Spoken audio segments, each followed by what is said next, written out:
चंद्रमा सिर के ऊपर आ पहुंचा था। गंगा की लहरों में उसके अनेक प्रतिबिंब चमक रहे थे, मानो एक ही ब्रह्म अनेक शरीरों में प्रविष्ट होकर एक से अनेक होने की अपनी माया दृश्य रूप से समझा रहा हो। दृश्य बड़ा सुहावना था। कुटिया से निकलकर गंगा तट के एक बड़े शिलाखंड पर आ बैठा और निर्निमेष होकर उस सुंदर दृश्य को देखने लगा।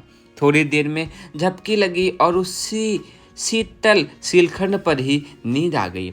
लगा कि वह जलधारा कमल पुष्प किसी सुंदर एक देव कन्या के रूप में परिणित होती है। वह अलौकिक शांति समुद्र सी सौम्य मुद्रा में ऐसे लगती थी मानो इस पृथ्वी की सारी पवित्रता एकत्र होकर मानुषी शरीर में अवतरित हो रही हो। वह रुकी नहीं, समीप ही उस शिलाखंड पर आकर विराजमान हो गई। लगा मानो जागृत अवस्था में ही सब देखा जा रहा हो। उस देवकन्या ने धीरे धीरे अत्यंत शांत भाव से मधुर वाणी में कुछ कहना आरंभ किया। मैं मंत्रमोहित की तरह एक चित्त होकर सुनने लगा। वह बोली, नर तनधारी आत्मा, तू अपने को इस निर्जन वन में अकेला मत मान। दृष्टि पसार कर देख, चारों ओर तू ही बिखरा पड़ा है। मनुष्य तक अपने को सीमित मत मान। इस विशाल सृष्टि में मनुष्य भी एक छोटा सा प्राणी है। उसका भी एक स्थान है, पर वह सब कुछ वही नहीं है। जहाँ मनुष्य नहीं है वहाँ सूना है, ऐसा क्यों माना जाए? अन्य जड़ चेतन माने जाने वाले भी जीव भी विश्वात्मा के वैसे ही प्रिय पुत्र हैं जैसा मनुष्य। तो उन्हें क्यों अपना सहोदर नहीं मानता? उनमें क्यों अपनी आत्मा नहीं देखता? उन्हें क्यों अपना सहचर नहीं समझता? इस निर्जन में मनुष्य नहीं है, पर अन्य अग्रित जीवधारी मौजूद हैं। पशु पक्षियों की, कीट पतंगों की, वृक्ष वनस्पतियों की अनेक योनियां इस गिरिकानन में निवास करती हैं। सभी में आत्मा है, सभी में भावना है। यदि तो इस अचेतन समझे जाने वाले चेतनों की आत्मा से अपने आत्मा को मिला सके तो हे पथिक, तो अपने खंड आत्मा को समग्र आत्मा के रूप में देख सकेगा।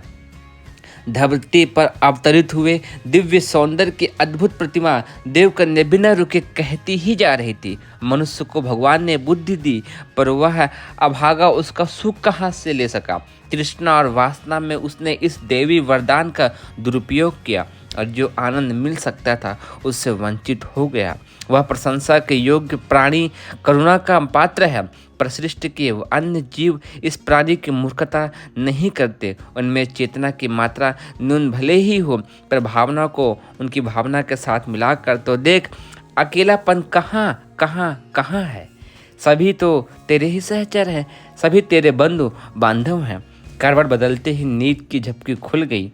हड़बड़ा कर उठ बैठा, चारों ओर दृष्टि दौड़ाई तो वह अमृत सा सुंदर संदेश सुनने वाली देवकन्या वह न थी। लगा मानो वह इसी सरिता पर समा गई हो, मानुषी रूप छोड़कर जलधारा में परिणित हो गई हो। वे मनुष्य की भाषा में कहे गए शब्द सुनाई पड़ते थे, पर हर हर कल कल के ध्वनि में भाव में ही वे गूंज रहे थे। संदेश वही मौजूद था। ये चमड़ी वाले कान उसे सुन तो नहीं पा रहे थे, पर कानों की आत्मा उसे अब भी समझ रही थी, ग्रहण कर रही थी। यह जागृत था या स्वप्न, सत्य था या भ्रम, मेरे अपने विचार थे या दिव्य संदेश, कुछ समझ नहीं पा रहा था। आंखें मली, सिर पर हाथ फिराया तो जो सूना देखा था उसे ढूंढने का पुनः प्रयत्न किया, पर कुछ मिल नहीं पा रहा था, कुछ समाधान हो ही नहीं रहा था। इतने में देखा कि उछलते हुए लहरों पर थिरकते हुए अनेक चंद प्रतिबिंब एक रूप होकर चारों ओर से इकट्ठे हो रहे थे और मुस्कुराते हुए कुछ कह रहे थे। इनकी बात सुनने की चेष्टा की तो नन्हे बालकों जैसे वे प्रतिबिंब कहने लगे, हम इतने चंद्र तुम्हारे साथ खेलने के लिए, हंसने मुस्कुराने के लिए मौजूद हैं। क्या तुम हमें अपना सहचर न मानोगे? क्या हम सच्चे साथी नहीं हैं? मनुष्य, तुम अपने स्वार्थी दुनिया में से आए हो, जहाँ जिसकी ममता होती है, जिससे स्वार्थ सदा हो वह प्रिय, वह अपना है। जिससे स्वार्थ न सदा वह पराया, वह वीराना है। यही तुम्हारी दुनिया का दस्तूर है ना?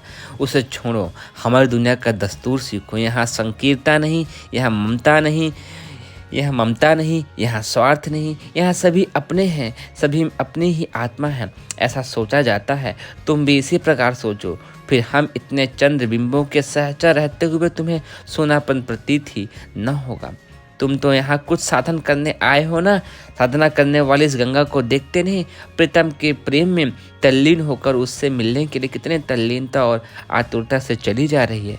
रास्ते के विघ्न उसे कहाँ रोक पाते हैं, अंधकार और अकेलेपन को वह कहाँ देखती है।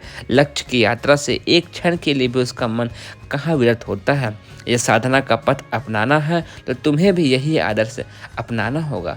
जब प्रीतम को पाने के लिए तुम्हारी आत्मा भी गंगा की धारा की तरह द्रुतगामी होगी तो कहाँ भीड़ में आकर्षण लगेगा और कहाँ सोनेपन में भय लगेगा।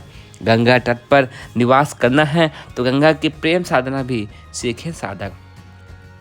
शीतल लहरों के साथ अनेक चंद्र बालक नाच रहे थे, मानो अपने मधुर में कभी हुआ रास नृत्य प्रत्यक्ष हो रहा हो। लहरें गोपियां बनी, चंद्र ने कृष्ण का रूप धारण किया। यह हर गोपी के साथ हर कृष्ण जैसा अद्भुत रास नृत्य यह आंखें देख रही थी। मन आनंद से विभोर हो रहा था। ऋतंबरा प्रज्ञा कह रही थी, देख देख अपने प्रीतम की झांकी देख। हर काया में एक आत्मा उसी तरह नाच रही है जैसे गंगा के शुभ लहरों के साथ ही एक चंद्रमा के अनेक बिंब नृत्य कर रहे हैं। सारी रात बीत गई, उषा की अरुणिमा प्राची से प्रकट होने लगी।